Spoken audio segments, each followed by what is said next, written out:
ಇದು ಬಹಳ ಮುಖ್ಯವಾದಂತಹ ಮೂಲಭೂತವಾದ ಸಿದ್ಧಾಂತಗಳು. ಯಾವುದು ಅಂದರೆ ಮೊದಲನೆಯದು ಕರ್ಮ ಸಿದ್ಧಾಂತ.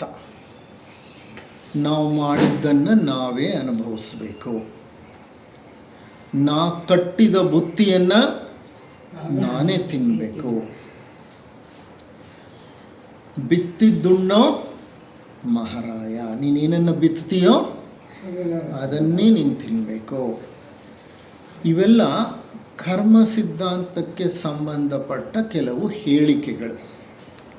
ಒಳಿತನ್ನು ಮಾಡಿದ್ರೆ ಒಳಿತೇ ನಮಗೆ ಹಿಂತಿರುಗಿ ಬರುತ್ತೆ, ಕೆಡುಕನ್ನು ಮಾಡಿದರೆ ಕೆಡಕೆ ನಮ್ಮ ಹಿಂತಿರುಗಿ ಬರ್ತದೆ ನಮ್ಮ ಹಿಂದೆ.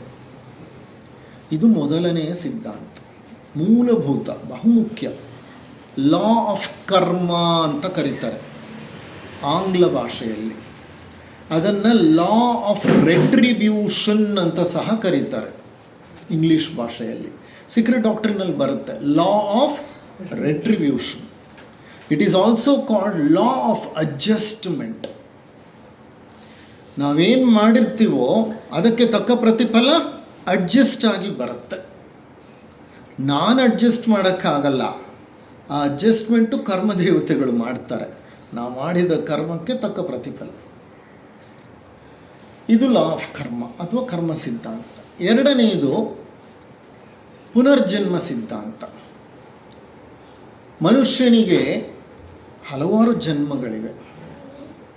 ಒಂದೇ ಜನ್ಮದಲ್ಲಿ ಆತನ ಜೀವನ ಮುಗಿದು ಹೋಗೋದಿಲ್ಲ. ಜೀವನ ಅನ್ನೋದು ಒಂದು ನೇರ ರೇಖೆ. ಆ ರೇಖೆಯ ಮೇಲೆ ನೂರಾರು ಚುಕ್ಕೆಗಳಿವೆ. ಯಾವುದೇ ಸರಳ ರೇಖೆ ಆಗಿರಲಿ, ಅದು ಹಲವಾರು ಚುಕ್ಕೆಗಳಿಂದ ಮಾಡಲ್ಪಟ್ಟಿರುತ್ತೆ. ಡಾಟ್ಸ್ ಇರುತ್ತೆ, ಇನ್ಫಿನಿಟ್ ಡಾಟ್ಸ್ ಇರುತ್ತೆ. Every dot is one birth and one life. ಪ್ರತಿ ಡಾಟೂ ಒಂದೊಂದು ಜನ್ಮ ಅಂತ ತಿಳ್ಕೊಬೇಕು ನಾವು. ಒಂದು ಸರಳ ರೇಖೆಯಲ್ಲಿ ಲಕ್ಷಾಂತರ ಡಾಟ್ಗಳಿರೋದಾದರೆ ನಾನು ಲಕ್ಷಾಂತರ ಜನ್ಮಗಳನ್ನು ತೊಗೊಂಡು ಹುಡ್ತೀನಿ. ನಾವೆಲ್ಲರೂ ಹಾಗೆ ಪ್ರಯಾಣ ಮಾಡ್ತಿದ್ದೀವಿ. ಅನಂತ ಪ್ರಯಾಣಿಕರು ನಾವು. ಎಷ್ಟೋ ಕೋಟಿ ಕೋಟಿ ವರ್ಷಗಳಿಂದ ಒಟ್ಟೊಟ್ಟಾಗಿ ಪ್ರಯಾಣ ಮಾಡ್ತಿದ್ದೀವಿ ನಾವು. ಅಂದರೆ ಮನುಷ್ಯ ಮರಣ ಹೊಂದಿದ ತಕ್ಷಣ ಅವನ ಅಸ್ತಿತ್ವ ಮುಗಿದು ಹೋಯಿತು ಅಂತ ಅಲ್ಲ. ಅದೇನಿದ್ರೂ ಒಂದು ಕಾಮ, ಒಂದು ಅರ್ಧ ವಿರಾಮ, ಮತ್ತೆ ಪ್ರಾರಂಭ ಆಗತ್ತೆ ಚಟುವಟಿಕೆ. ಇನ್ನೊಂದು ಜನ್ಮ, ಇನ್ನೊಂದು ಜನನ, ಇನ್ನೊಂದು ಜೀವನ. ಇದನ್ನು ಪುನರ್ಜನ್ಮ ಸಿದ್ಧಾಂತ ಅಂತ ಕರೀತಾರೆ. ಮತ್ತೆ ಮತ್ತೆ ಹುಟ್ಟಿ ಬರುವುದು. ಪುನರಪಿ ಜನನಂ ಪುನರಪಿ ಮರಣಂ ಪುನರಪಿ ಜನನಿ ಜಠರೇ ಶಯನಂ ಬಲು ದುಸ್ಸಾರೆ ಇಹ ಸಂಸಾರ ಕೃಪಯಾ ಪಾರೆ ಪಾಹಿ ಮುರಾರೆ. ಭಜಗೋವಿಂದಮ್ಮಲ್ಲಿ ಬರುತ್ತೆ. ಅದು ಸಹ ಅದನ್ನೇ ಹೇಳುತ್ತೆ. ಪುನರಪಿ ಮರಣಂ ಪುನರಪಿ ಜನನಂ. ಇದು ಪುನರ್ಜನ್ಮ ಸಿದ್ಧಾಂತ ಎರಡನೇದು. ಮೂರನೆಯದು ಅವತಾರ ಸಿದ್ಧಾಂತ. ಅವತಾರ ಸಿದ್ಧಾಂತ ಅಂದರೆ ಈ ಮರ್ತ್ಯಲೋಕದಲ್ಲಿ ಎಲ್ಲ ನಿಯಮಗಳಿಗೆ ಅನುಸಾರವಾಗಿ ನಡೆಯುತ್ತೆ. ಯಾವ ನಿಯಮಗಳು? ನಾವು ರಚಿಸಿರೋ ನಿಯಮಗಳಲ್ಲ, ಪ್ರಕೃತಿ ನಿಯಮಗಳಿವೆ. ಪ್ರಕೃತಿ ತನ್ನದೇ ಆದ ನಿಯಮಗಳನ್ನು ಮೊದಲಿನಿಂದಲೂ ಒಳಗೊಂಡಿದೆ.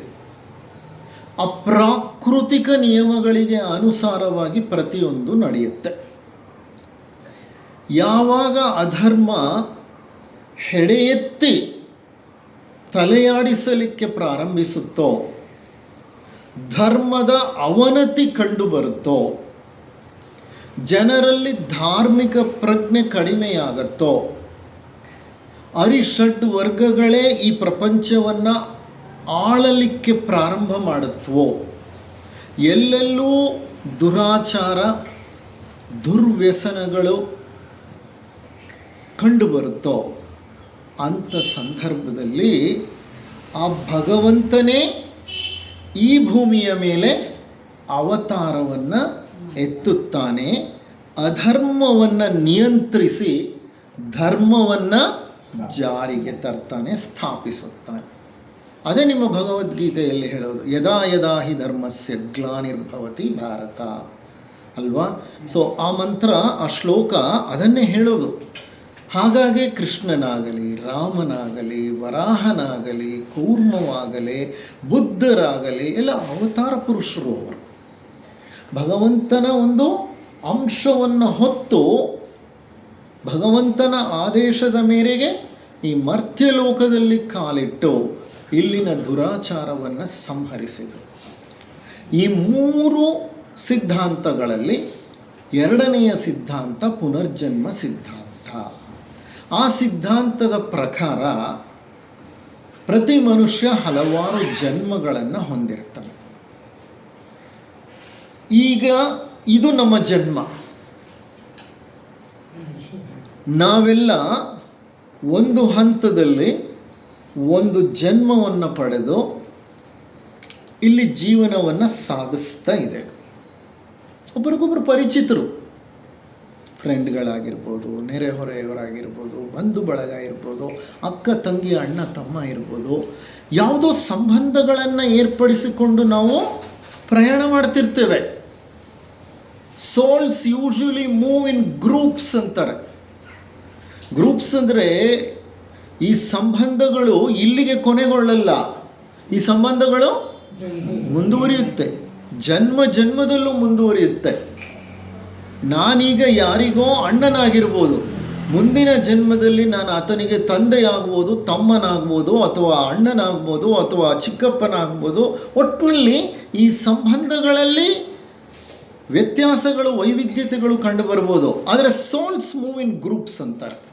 ಯಾಕೆಂದರೆ ಕರ್ಮಬಂಧಗಳಿರುತ್ತೆ, ಆ ಆತ್ಮಗಳ ಮಧ್ಯೆ ಕರ್ಮಬಂಧಗಳಿರುತ್ತೆ. ಆ ಕರ್ಮಬಂಧಗಳನ್ನು ತೀರಿಸ್ಕೋಬೇಕು ಅಂದರೆ ಒಟ್ಟೊಟ್ಟಾಗಿ ಪ್ರಯಾಣವನ್ನು ಮಾಡಬೇಕಾಗತ್ತೆ ನಾವು. Okay, the move in groups ಇರಲಿ. ಈಗ ಈ ಪುನರ್ಜನ್ಮ ಇದೆ ಅನ್ನೋದನ್ನು ನಮ್ಮ ಹಿಂದೂ ಮತ ಒಪ್ಕೊಳ್ಳುತ್ತೆ, ಬೌದ್ಧ ಮತ ಒಪ್ಕೊಳ್ಳುತ್ತೆ, ಜೈನರು ಒಪ್ಕೊಳ್ತಾರೆ, ಸಿಖ್ ಮತ ಸಹ ಒಪ್ಕೊಳ್ಳುತ್ತೆ. ಆದರೆ ಇನ್ನಿತರ ಮತಗಳಲ್ಲಿ ಇದರ ಬಗ್ಗೆ ಆಳ ವಿಶ್ವಾಸ, ನಂಬಿಕೆ ಇಲ್ಲ. ಯಹೂದ್ಯರಲ್ಲಿ, ಕ್ರೈಸ್ತರಲ್ಲಿ, ಮುಸಲ್ಮಾನರಲ್ಲಿ ಇದರ ಬಗ್ಗೆ ಹೆಚ್ಚು ವಿಶ್ವಾಸ ಇಲ್ಲ. ಇರೋದು ಒಂದೇ ಜನ್ಮ. ಜನ್ಮ ಮುಗಿದ ಮೇಲೆ ಭಗವಂತ ಜಡ್ಜ್ಮೆಂಟ್ ಡೇ ಅಂತ ಇರುತ್ತೆ.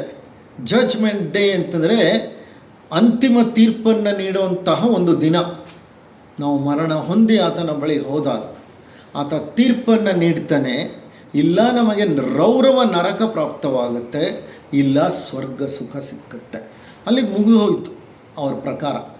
ಅಂದರೆ ಒಬ್ಬ ಮನುಷ್ಯ ತನ್ನ ಒಂದು ಜೀವನದಲ್ಲಿ ಏನೇ ತಪ್ಪುಗಳನ್ನು ತಿಳಿಯದೆಯೋ ಮಾಡಿದರೆ ಆ ತಪ್ಪುಗಳನ್ನು ತಿದ್ದಿಕೊಳ್ಳಲಿಕ್ಕೆ, ತೀಡಿಕೊಳ್ಳಲಿಕ್ಕೆ ಇನ್ನೊಂದು ಜನ್ಮವೇ ಇಲ್ಲ ಅವ್ರ ಪ್ರಕಾರ. ಆದರೆ ನಮ್ಮ ಪ್ರಕಾರ ಮಾನವ ಸಹಜ ಲೋಪಗಳು, ದೋಷಗಳು ನಮ್ಮಲ್ಲಿ ಕಂಡು ಬರುತ್ತೆ. ಹಲವಾರು ಬಾರಿ ತಿಳಿದು ತಪ್ಪು ಮಾಡಿರ್ತೀವಿ, ತಿಳಿದೇನೂ ತಪ್ಪು ಮಾಡಿರ್ತೀವಿ. ಆ ಮಾಡಿರೋ ತಪ್ಪುಗಳನ್ನು ತಿದ್ದಿಕೊಳ್ಳಲಿಕ್ಕೆ ಅವಕಾಶ ಬೇಕಲ್ಲ. ಆ ಆತ್ಮ ಬೆಳೆಯಲಿಕ್ಕೆ ಒಂದು ಅವಕಾಶವನ್ನು ಒದಗಿಸಿಕೊಡ್ಬೇಕಲ್ವ. ಒಂದೇ ಜನ್ಮ ನಿಂದು ನೀನೇನು ಮಾಡಿದ್ರು ಮಾಡ್ಕೊ, ನಿನಗಿಲ್ಲ ನರಕ, ನಿನಗಿಲ್ಲ ಸ್ವರ್ಗ ಅಂತ ಅಂದುಬಿಟ್ರೆ ಅದು ಒಂದು ರೀತಿ ಅನ್ಯಾಯ ಅಲ್ವಾ ಅಂತ ನಮ್ಮ ಪುರಾಣಗಳು ಹೇಳಿ ತಿಳಿಸುತ್ತವೆ. ಸೊ ಹಾಗಾಗಿ ನಾವು ಹಲವಾರು ಜನ್ಮಗಳನ್ನು ಹೊಂದಿದ್ದೇವೆ ಅಂತ ನಾವು ನಂಬ್ತೇವೆ. ಬೌದ್ಧ ಮತದಲ್ಲಿ ಬೋಧಿಸತ್ವರ ಕಥೆಗಳನ್ನು ನೀವು ಕೇಳಿರ್ಬೋದು. ಗೌತಮ ಬುದ್ಧರು ಬುದ್ಧನಾಗಲಿಕ್ಕೆ ಮೊದಲು 100 ಜನ್ಮಗಳನ್ನು ತಗೊಳ್ತಾರೆ. ಪ್ರಾಣಿಗಳಾಗಿ, ಮನುಷ್ಯರಾಗಿ 100 ಜನ್ಮಗಳನ್ನು ಪಡೀತಾರೆ. ಚಂದ್ರಮಂಡಲದ ಒಂದು ಸರಪಳಿ ಇದೆಯಲ್ಲ, ಆ ಸರಪಳಿಯಲ್ಲೇ ಬುದ್ಧರು ಶಪಥ ಮಾಡ್ತಾರೆ. ಆ ಶಪಥದ ಪ್ರಕಾರ ಅವರು ಭೂಗ್ರಹದ ಸರಪಳಿಯಲ್ಲಿ ಬುದ್ಧ ಪಟ್ಟವನ್ನು ಏರ್ತಾರೆ. ಜಗತ್ತಿಗೆ ಅನುಕಂಪವನ್ನು, ಶಾಂತಿಯನ್ನು ಅವರು ವ್ಯಕ್ತಪಡಿಸ್ತಾರೆ. ಜಗತ್ತಿನ ಶಾಂತಿಗಾಗಿ ಅವರೊಂದು ಮುಖ್ಯ ಹುದ್ದೆಯನ್ನು ತಗೋತಾರೆ, ಅದೇ ಬುದ್ಧ ಹುದ್ದೆ. ಬುದ್ಧ ಅನ್ನೋದು ಒಂದು ಹುದ್ದೆ, it's A kind of position. Buddha ಅನ್ನೋದು ಒಂದು ದೀಕ್ಷೆ. 8ನೆಯ ದೀಕ್ಷೆಯನ್ನು ಬುದ್ಧ ದೀಕ್ಷೆ ಅಂತ ಹೇಳ್ತೇವೆ. ಅವರು 8ನೇ ದೀಕ್ಷೆಯಲ್ಲಿದ್ದಾರೆ. ನಿಮಗೆ ದೀಕ್ಷಾಪಥ ತಿಳಿಸಿ ಹೇಳೋದಾದರೆ, ಮೊದಲನೆಯ ದೀಕ್ಷೆ ಪರಿವ್ರಾಜಕ ವಿವೇಕಾನಂದರು, 2ನೆಯ ದೀಕ್ಷೆ ಕುಟೀಚಕ, 3ನೆಯ ದೀಕ್ಷೆ ಹಂಸ, 4ನೆಯ ದೀಕ್ಷೆ ಪರಮಹಂಸ, 5ನೆಯ ದೀಕ್ಷೆ ಜೀವನ್ಮುಕ್ತ, 6ನೆಯ ದೀಕ್ಷೆ ಋಷಿ ದೀಕ್ಷೆ, 7ನೆಯ ದೀಕ್ಷೆ ಮಹರ್ಷಿ ದೀಕ್ಷೆ. ಚೋಹನ್ ಮಹಾಚೋಹನ್ ಅಂತಾರೆ. 6ನೇ ದೀಕ್ಷೆ ಚೋಹನ್ ದೀಕ್ಷೆಯಾದರೆ 7ನೆಯ ದೀಕ್ಷೆ ಮಹಾಚೋಹನ್ ಅಥವಾ ಋಷಿ ಮಹರ್ಷಿ. ಚೋಹನ್ ಅನ್ನೋದು ಬೌದ್ಧರು ಬಳಸುವಂಥ ಪದ. 7ನೇ ದೀಕ್ಷೆ ಮಹಾಚೋಹನ್ ಅಥವಾ ಮಹರ್ಷಿ. 8ನೇ ದೀಕ್ಷೆ ಬುದ್ಧ. 9ನೇ ದೀಕ್ಷೆ ಸನತ್ಕುಮಾರರು. 10ನೇ ದೀಕ್ಷೆ ಮೌನ ಸಾಕ್ಷಿ, ಸೈಲೆಂಟ್ ವಿಟ್ನೆಸ್. ಗಣಪತಿ ಅಂತಾರೆ ಕೆಲವರು ಅದನ್ನು. ಗಣಪತಿ ದೀಕ್ಷೆ 10ನೇ ದೀಕ್ಷೆ ಅಂತ. ಇಷ್ಟರವರೆಗೆ ವಿಚಾರವನ್ನು ನಮ್ಮ ಥಿಯೋಸಾಫಿಕಲ್ ವಾಂಗ್ಮಯದಲ್ಲಿ ಅಲ್ಲಲ್ಲಿ ಕೊಟ್ಟಿದ್ದಾರೆ. ನಾವಿನ್ನೂ ಮೊದಲನೇ ದೀಕ್ಷೆನೇ ಪ್ರವೇಶ ಮಾಡಿಲ್ಲ. ಎಷ್ಟೋ ಜನ ನಾವು ಶಿಷ್ಯರಾಗಬೇಕು, ಮೊದಲು ಶಿಷ್ಯಪಥ ದಾಟಿದ ಮೇಲೆ ದೀಕ್ಷಾಪಥ. ಶಿಷ್ಯಪಥವನ್ನೇ ನಾವು ಇನ್ನೂ ಪ್ರವೇಶ ಮಾಡಿಲ್ವೇನೋ ಅಂತ ಅನಿಸುತ್ತೆ. ಶಿಷ್ಯಪಥದಲ್ಲಿ 3 ಹಂತಗಳನ್ನು ದಾಟಿ ನಾವು ದೀಕ್ಷಾಪಥಕ್ಕೆ ಪ್ರವೇಶ ಮಾಡಬೇಕಾಗತ್ತೆ. ಶಿಷ್ಯಪಥ ಅಂದರೆ ಏನು ಅಂತ ಗೊತ್ತಿಲ್ಲ, ದೀಕ್ಷಾಪಥ ಅಂದರೆ ಏನು ಅಂತ ಗೊತ್ತಿಲ್ಲ, ಜೀವನದ ಉದ್ದೇಶ ಗೊತ್ತಿಲ್ಲ, ಮರಣದ ಅರ್ಥ ಗೊತ್ತಿಲ್ಲ, ನಾನು ಯಾರು ಅಂದರೆ ಗೊತ್ತಿಲ್ಲ, ನಾನು ಎಲ್ಲಿಂದ ಬಂದೆ ಅಂತ ಗೊತ್ತಿಲ್ಲ, ನನ್ನನ್ನು ಯಾರು ಕಳುಹಿಸಿಕೊಟ್ರು ಅಂದರೆ ಗೊತ್ತಿಲ್ಲ, ಯಾಕಾಗಿ ನಾನು ಇಲ್ಲಿ ಬಂದೆ, ನಾನು ಏನು ಮಾಡಬೇಕು ಇಲ್ಲಿ ಬಂದ ಮೇಲೆ ಗೊತ್ತಿಲ್ಲ. ಈ ಪ್ರಶ್ನೆಗಳಿಗೆ ಉತ್ತರಗಳನ್ನು ಯಾರೂ ಸಮರ್ಪಕವಾಗಿ ತಿಳಿಸಿಕೊಡೋದಿಲ್ಲ ಮಕ್ಕಳಿಗೆ. ಯಾವುದೋ ಈ ಹಂತದಲ್ಲಿ ನಮಗೆ ಈ ವಾಂಗ್ಮಯ ಸಿಕ್ಕಿದೆ, ಏನೋ ಅದರ ಬಗ್ಗೆ ಜ್ಞಾನವನ್ನು ಪಡ್ಕೊಳ್ತಾ ಇದ್ದೀವಿ. ಬಹಳಷ್ಟು ಜನ ಹೀಗೆ ಅವಿದ್ಯೆ ಅಜ್ಞಾನದಲ್ಲೇ ಕಾಲ ಕಳೆದು ಬಿಡ್ತಾರೆ. ಅಂದರೆ ಇದೊಂದು ದೀರ್ಘವಾದ ಪಥ. ಶಿಷ್ಯಪಥವಾಗಲಿ, ದೀಕ್ಷಾಪಥವಾಗಲಿ, ನಿರ್ವಾಣವಾಗಲಿ 100 ಜನ್ಮಗಳನ್ನು ಪಡೆದು ಈ ಭೂಮಿಯ ಮೇಲೆ ಬಂದು ಹೋಗುವಂತಹ ಒಂದು ಕ್ರಿಯೆ ಅದು. ಈ ಪುನರ್ಜನ್ಮಕ್ಕೆ ಸಂಬಂಧಪಟ್ಟ ಹಾಗೆ ವೈಜ್ಞಾನಿಕವಾಗಿ ಹಲವಾರು ಸಂಶೋಧನೆಗಳು ನಡೆದಿದೆ. ಸೈಂಟಿಸ್ಟ್ಸ್, ರಿಸರ್ಚರ್ಸ್ ಅಂದರೆ ಸಂಶೋಧಕರು, ವಿಜ್ಞಾನಿಗಳು, ಪರಿಶೋಧಕರು ಸಾಕಷ್ಟು ಪರಿಶೋಧನೆಗಳನ್ನು ಮಾಡಿದ್ದಾರೆ. ಅವರ ಪರಿಶೋಧನೆಗಳನ್ನು ಆಯ್ದುಕೊಂಡು ಕೆಲವು ಪರಿಶೋಧನೆಗಳನ್ನು ಪುನರ್ಜನ್ಮಕ್ಕೆ ಸಾಕ್ಷ್ಯವಾಗಿ ನಿಮ್ಮ ಮುಂದೆ ಇಡ್ತಾ ಇದ್ದೇನೆ. ಹಲವು ಕೇಸ್ ಸ್ಟಡಿಗಳನ್ನು ನಾವು ಈಗಾಗಲೇ ಹಂಚಿಕೊಂಡಿದ್ದೇವೆ, ತಿಳ್ಕೊಂಡಿದ್ದೇವೆ. ಈಗ ಒಂದು ಇಂಪಾರ್ಟೆಂಟ್ ಕೇಸ್ ಸ್ಟಡಿಯನ್ನು ನಾನು ತಗೊಳ್ತಾ ಇದ್ದೇನೆ. ಈ ಕೇಸ್ ಸ್ಟಡಿಗೆ ಟೈಟಲ್ ಏನಿದೆ ಅಂದರೆ, ಸಂಮೋಹನದಿಂದ ಪ್ರಜ್ಞೆಯನ್ನು ಹಿಮ್ಮರಳಿಸಿದಾಗ ಪುನರ್ಜನ್ಮಕ್ಕೆ ದೊರೆತ ಸಾಕ್ಷಿ. ಸಂಮೋಹನ ಅನ್ನೋದು ಒಂದು ವಿದ್ಯೆ. ಅದನ್ನು ಹಿಪ್ನಾಸಿಸ್ ಅಂತ ಕರೀತಾರೆ. ಹಿಪ್ನಾಸಿಸ್ ಅಂತ ಅಂದರೆ ವ್ಯಕ್ತಿಯನ್ನು ವಿರಾಮ ಸ್ಥಿತಿಯಲ್ಲಿ ಮಲಗುವಂತೆ ಮಾಡಿ ಆ ವ್ಯಕ್ತಿಯನ್ನು ಕಣ್ಣುಗಳನ್ನು ಮುಚ್ಚಿಕೊಳ್ಳಲಿಕ್ಕೆ ಹೇಳಿ ವೈಜ್ಞಾನಿಕ ವಿಧಾನಗಳ ಮೂಲಕ ಆ ಸಂಮೋಹನ ಚಿಕಿತ್ಸೆಯನ್ನು ಮಾಡ್ತಾ ಇರುವಂತಹ ವ್ಯಕ್ತಿ ಕೆಲವು ಆದೇಶಗಳನ್ನು ನೀಡ್ತಾ ಹೋದಾಗ ಆ ವ್ಯಕ್ತಿ ಸಣ್ಣಗೆ ನಿದ್ರೆಗೆ ಜಾರ್ತಾನೆ. ಆ ನಿದ್ರೆ ಎಂಥ ನಿದ್ರೆ ಅಂದರೆ ನಾವು ಪ್ರತಿನಿತ್ಯ ಮಾಡೋಂಥ ನಿದ್ರೆ ಅಲ್ಲ. ಪ್ರತಿನಿತ್ಯ ನಾವು ಮಾಡೋಂಥ ನಿದ್ರೆಯಲ್ಲಿ ನಮ್ಮ ಪ್ರಜ್ಞೆ ಪೂರ್ತಿಯಾಗಿ ನಾವು ಕಳ್ಕೊಂಡ್ಬಿಡ್ತೇವೆ ಸುಷುಪ್ತಿಗೆ ಹೋದಾಗ. ಆದರೆ ಇಲ್ಲೇನಾಗುತ್ತೆ ಅಂದರೆ ಟ್ರಾನ್ಸ್ ಅಂತೀವಿ ನಾವು. ಟ್ರಾನ್ಸ್ ಅಂತ ಅಂದರೆ ಆಂಗ್ಲ ಪದ ಅದು. ಟ್ರಾನ್ಸ್ ಅಂದರೆ ಒಂದು ಸಂಮೋಹನ. ಆ ವ್ಯಕ್ತಿ ತನ್ನ ಪ್ರಜ್ಞೆಯನ್ನು ಆಳಕ್ಕೆ ಇಳಿಸಿ ವ್ಯಕ್ತ ಪ್ರಜ್ಞೆಯನ್ನು ಅರೆವ್ಯಕ್ತ ಪ್ರಜ್ಞೆಗೆ ಕರ್ಕೊಂಡು ಹೋಗ್ತಾನೆ.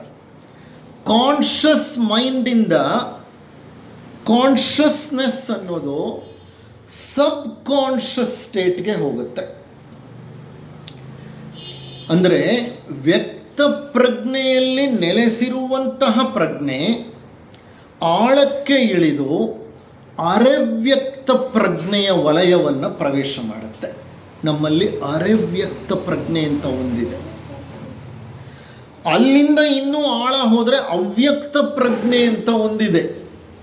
Conscious mind, subconscious mind, unconscious mind. ಈಗ ನಾವೆಲ್ಲ ಇಲ್ಲಿ ಕೆಲಸ ಮಾಡ್ತಿದ್ದೀವಲ್ಲ, ಇದು ಯಾವ ಮೈಂಡ್? ಇದು ಕಾನ್ಷಿಯಸ್ ಮೈಂಡ್. ವ್ಯಕ್ತ ಮನಸ್ಸಿನಿಂದ ಕೆಲಸ ಮಾಡ್ತಿದ್ದೀವಿ. ನಾನೇನೋ ಹೇಳ್ತಿದ್ದೀನಿ, ನೀವೇನೋ ಕೇಳ್ತಾ ಇದ್ದೀರಿ, ನೀವೇನೋ ಚಿಂತನೆ ಮಾಡ್ತಿದ್ದೀರಿ, ನಾನೇನೋ ಚಿಂತನೆ ಮಾಡ್ತಿದ್ದೀನಿ. ಇದು ವ್ಯಕ್ತ ಮನಸ್ಸಿನ ಕೆಲಸ. ಅರೆವ್ಯಕ್ತ ಮನಸ್ಸು ಏನು ಗೊತ್ತಾ? ಅದು ಗೋಡೌನ್ ಇದ್ದಂಗೆ. ವ್ಯಕ್ತ ಮನಸ್ಸು ಮೇಲಿನ ಮನೆ ಆದರೆ, ಈ ಅರೆವ್ಯಕ್ತ ಮನಸ್ಸಿದೆಯಲ್ಲ, ಅದು ಮನೆ ಕೆಳಗಿರೋ ಸೆಲ್ಲರ್. ಮನೆಯಲ್ಲಿ ಯಾವ್ಯಾವ ವಸ್ತುಗಳು ಬೇಡವೋ ಅದನ್ನೆಲ್ಲ ಏನು ಮಾಡ್ತೀವಿ? ಎತ್ಕೊಂಡೋಗಿ ಸೆಲ್ಲರ್ಗೆ ಹಾಕ್ತೀವಿ. ಈ ಮನಸ್ಸು ಹಾಗೆ ಮಾಡುತ್ತೆ. ಯಾವ ಭೀತಿ, ಭಯ, ಗೊಂದಲ ಇವೆಲ್ಲ ಅನುಭವಗಳಿರ್ತವಲ್ಲ, ಆ ಅನುಭವಗಳನ್ನು ನಾವು ಅದುಮಿ ತಳ್ಳಿಬಿಡ್ತೀವಿ. ಎಲ್ಲಿಗೆ ತಳ್ತೀವಿ? ನಮ್ಮ ಅರೆವ್ಯಕ್ತ ಮನಸ್ಸಿಗೆ ತಳ್ತೀವಿ, ಸೆಲ್ಲರ್ಗೆ ತಳ್ಳಿರ್ತೀವಿ. ಅಂತಹ ಅರೆವ್ಯಕ್ತ ಮನಸ್ಸನ್ನು ಪ್ರವೇಶ ಮಾಡಿದರೆ ನಮ್ಮ ಪ್ರಜ್ಞೆ ಹಿಂದಿನ ಜನ್ಮಗಳ ಎಲ್ಲ ಮಾಹಿತಿ ಅಲ್ಲಿರುತ್ತೆ. ಹಿಂದೆ ನಾವು ತಳೆದಂತಹ ಹಲವಾರು ಜನ್ಮಗಳಲ್ಲಿ ಏನೇನು ನಡೀತು ಆ ಸಂಗತಿಗಳೆಲ್ಲ ಅದರಲ್ಲಿ ಸಂಗ್ರಹವಾಗಿರುತ್ತೆ.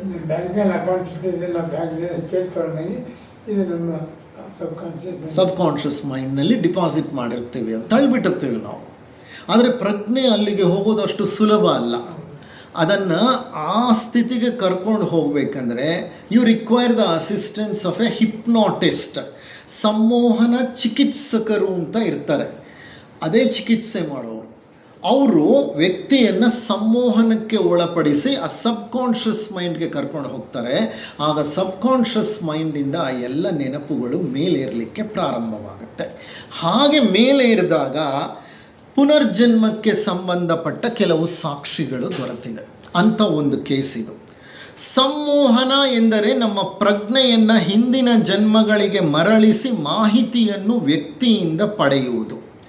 ಮನುಷ್ಯನ ಸಬ್ಕಾನ್ಷಿಯಸ್ ಮೈಂಡ್ ಅಥವಾ ಅರೆವ್ಯಕ್ತ ಮನಸ್ಸು ಎಲ್ಲ ಜನ್ಮಗಳ ನೆನಪುಗಳನ್ನು ಭಂಡಾರವಾಗಿ ಹುದುಗಿಸಿಕೊಂಡಿದೆ, ಎಲ್ಲ ತುಂಬಿಸ್ಕೊಂಡಿಟ್ಕೊಂಡಿದೆ. ಅಲ್ಲಿ ನಾವು ಏನನ್ನೂ ವ್ಯರ್ಥ ಮಾಡಲ್ಲ, ಎಲ್ಲ ತುಂಬಿಸಿರ್ತೀವಿ ಆ ಗೋಡೌನ್ನಲ್ಲಿ.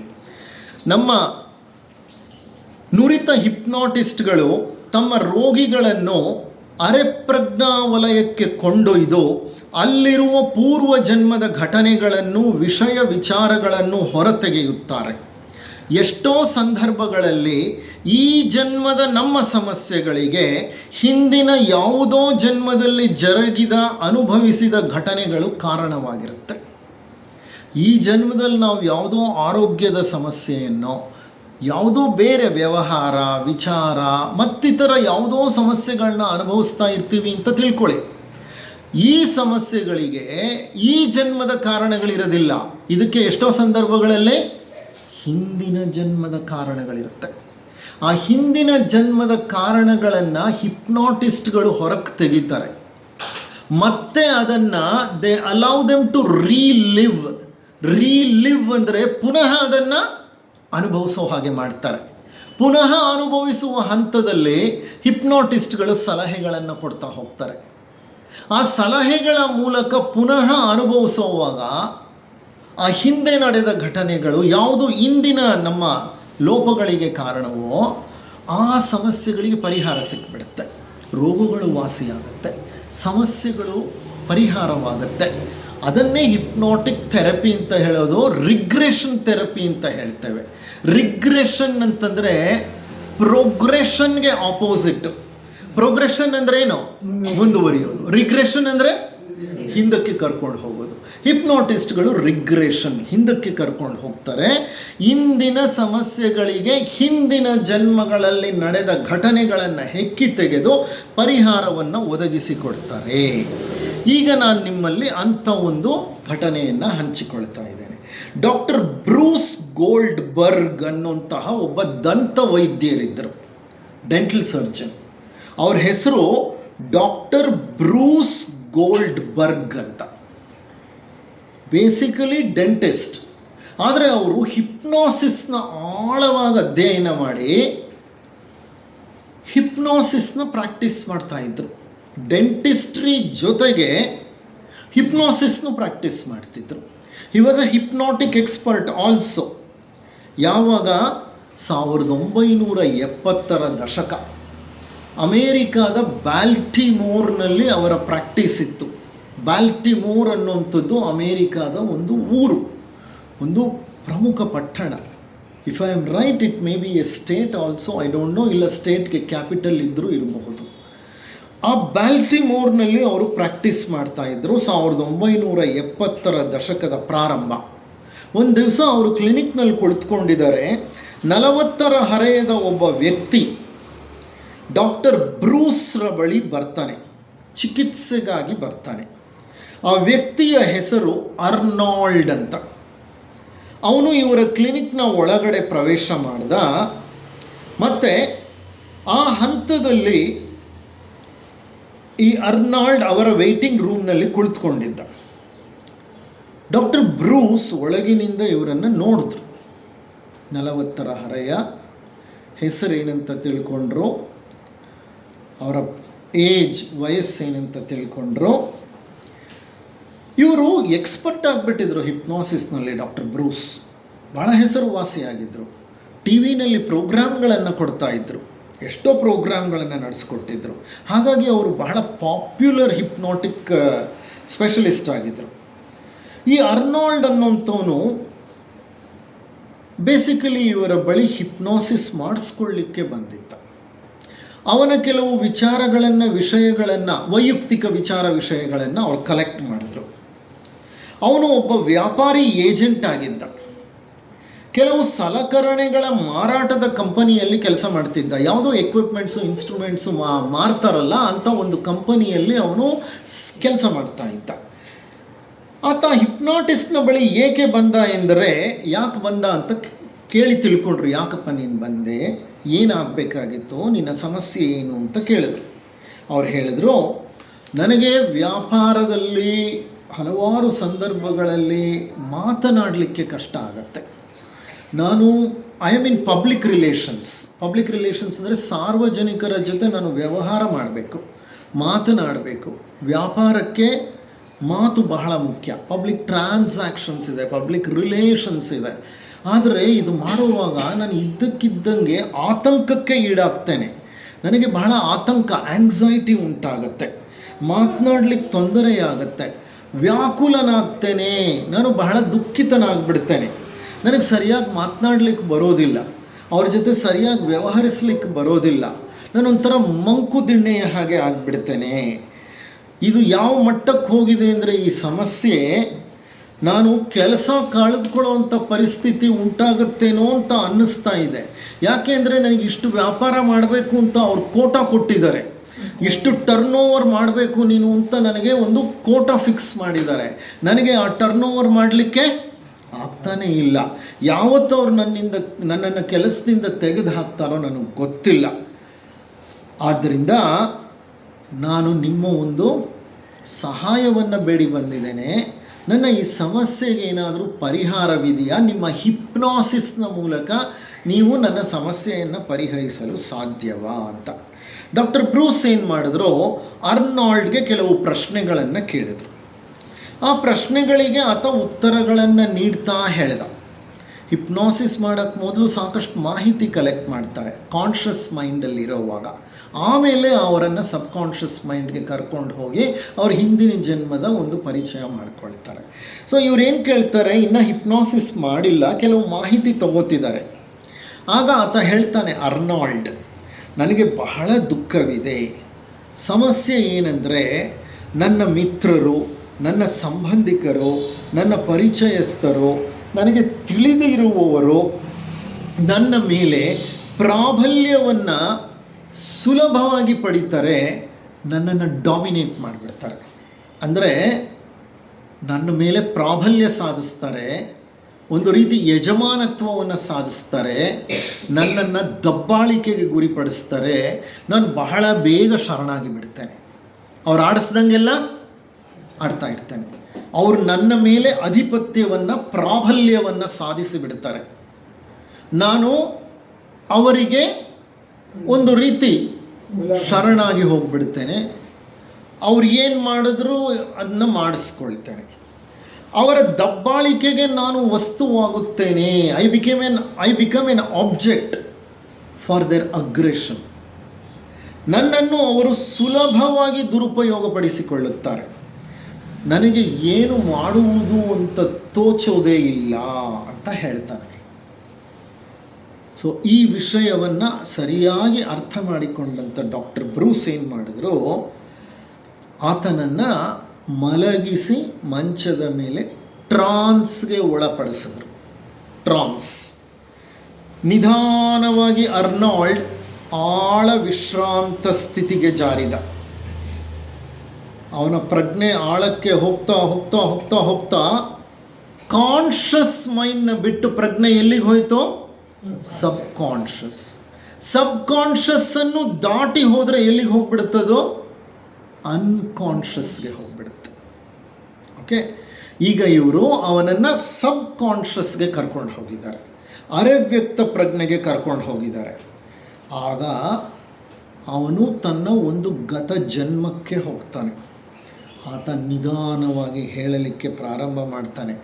ನಾನು ಒಂದು ಮೇಜಿನ ಕೆಳಗೆ ಮಲಗಿದ್ದೇನೆ, ಅಲ್ಲೇ ನಾನು ದಿನ ಊಟ ಮಾಡೋದು.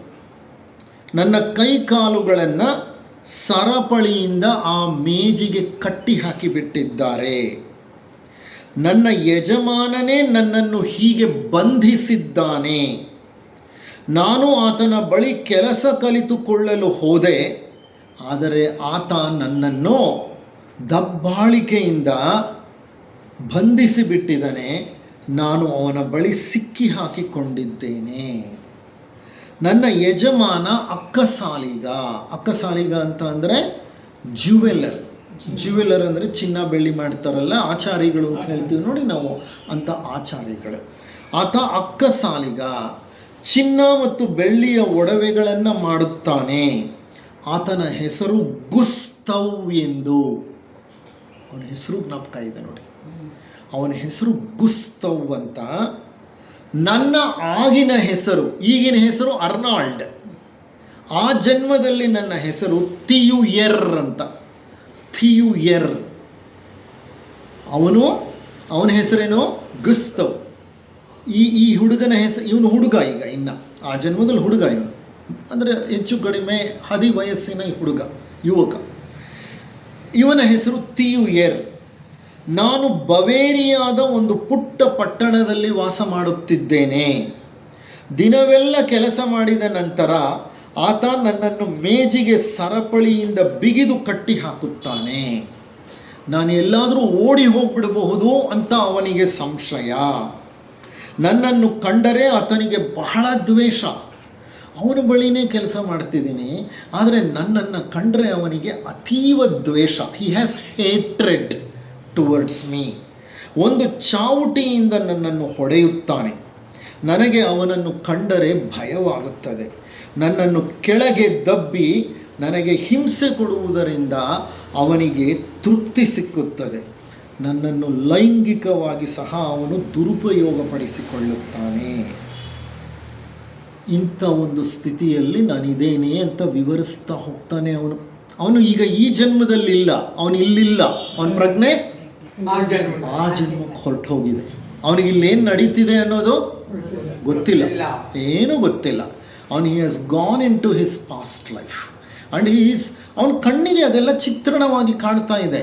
ಯಾಕೆಂದರೆ ಅದು ಅರೆವ್ಯಕ್ತ ಪ್ರಜ್ಞೆಯಲ್ಲೇ ಹುದುಗಿದೆ, ಮೇಲೆ ಹೇಳ್ತಾ ಇದೆ. ಒಬ್ಬ ಸೊಗಸಾದ ಯುವತಿ, ಆಕೆಯ ಹೆಸರು ಕ್ಲೋಥಿಲ್ಡೆ.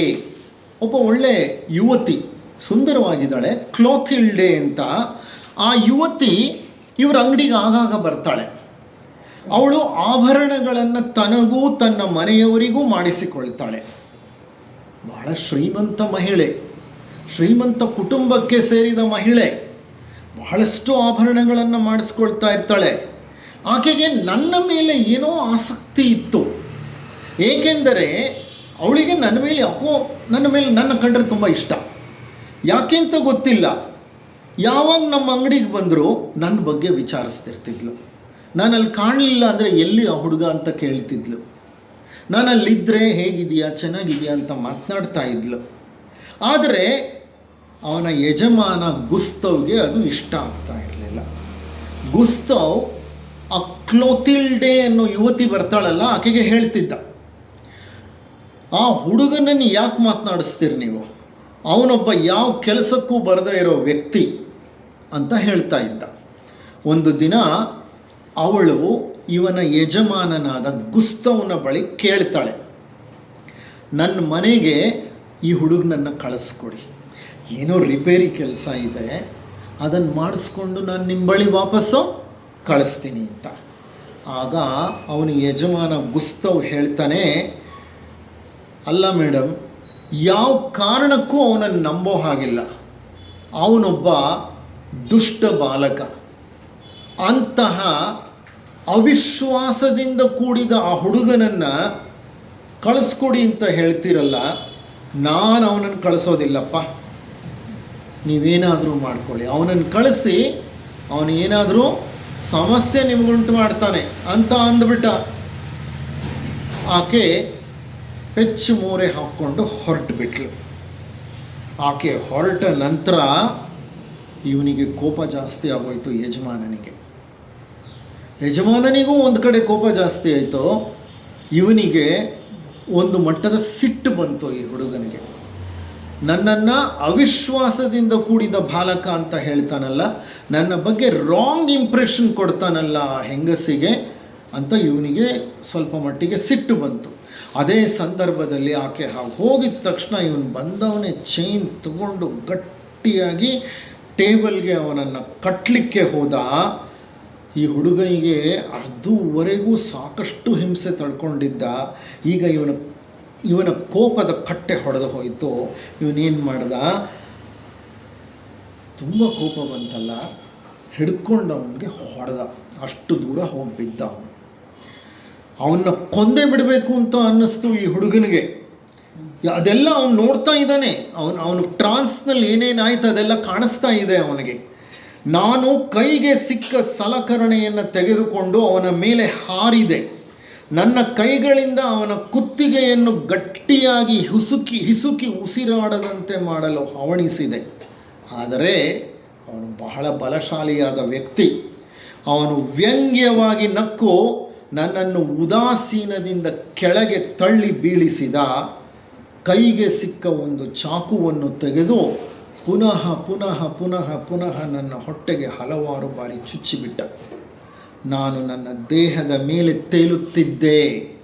ನನಗೆ ನೋವೇ ಆಗಲಿಲ್ಲ, ಯಾಕೆಂದರೆ ಅವನ ಪ್ರಾಣ ಹೊರಟು ಹೋಗಿದೆ.